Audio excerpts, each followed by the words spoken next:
कक्का हो कनिया हमरा मिललो झकास अपने जब हम मरकी के पास रोज खियाब कनिया चमन परा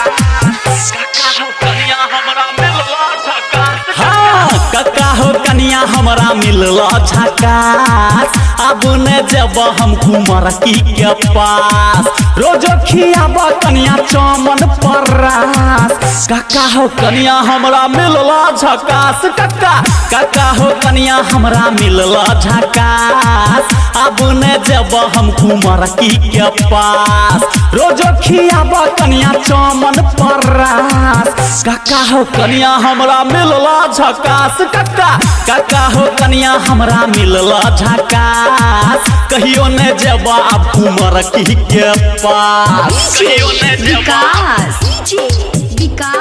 मरकी के पास presented by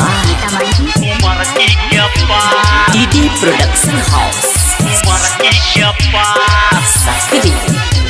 गोरे गोरे गालो कर काले काले बाल कंगना चूड़ी पेन का कनिया लागे छ बाबा बाप रे बुझलियो रे बाबू। हाँ गोरे गोरे गालो कर काले काले बाल कंगना चूड़ी पेन का कनिया लागे छ बाबा साली खिया बरोजे राजनिवास अब न जब हम मरकी के पास रोज खिया कनिया चमन परास कक्का हो कनिया हमरा मिलला झकास कक्का कक्का हो कनिया हमरा मिलला झकास कहियो ने जब अब मरकी के पास कहियो ने जब मरकी के पास presented by मरकी के पास DD Production House मरकी के पास Sakri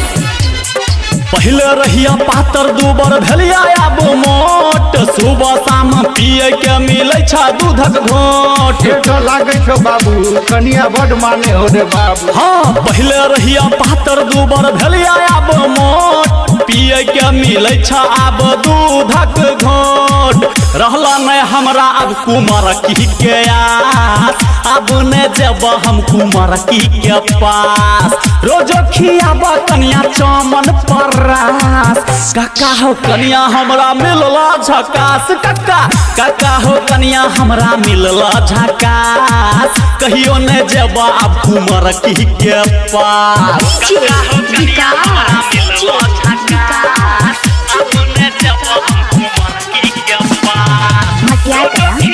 कनिया चमन परास कक्का हो कनिया हमरा मिलला झकास कक्का पहले घूमत फिरत रहिया खेलै छलिया तास जहिया से शादी भेल रहै छी ओकरे पास रे बाबू पहले से तू लागे जे सुधर गेला रे बाबू। हाँ पहले घूमत फिरत रहिया खेलै छलिया तास जहिया से शादी भेल रहै छी ओकरे पास छोटू निराला गाना लिखै छ झकास अब न जेब हम मरकी के पास धर्म धुरंधर के छै ओकरे आस कक्का हो कनिया हमरा मिलला झकास कक्का कक्का हो कनिया हमरा मिलला झकास कहियो नहीं जैब अब मरकी के पास रोज खियाब कनिया चमन परास कक्का हो कनिया हमरा मिलला झकास कक्का कक्का हो कनिया हमरा मिलला झकास कहियो नहीं जैब अब